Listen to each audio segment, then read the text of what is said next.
ምን ይባላል? እሺ አሁን ጋይስ እኔ ምንም አልልም። ቪዲዮንም ራሳችሁ ኮሜንቱንም ራሳችሁ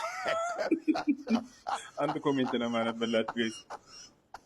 ለማንኛውም ቪዲዮ ነሳቻችሁ ልመልስና ኮሜንቷን ታነባላችሁ። የትም እንዳትሄዱ። ቪዲዮም የሚለው 6ኛ ቀን ያለ ጋሴ ያልገባችሁ ሰው ያለ አዶናይ ብላችሁ አስቡት።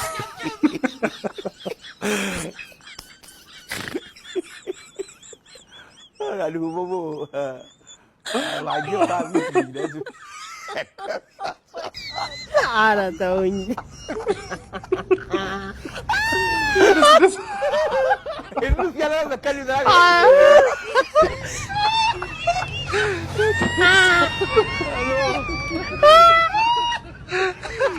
ኧረ ወይኔ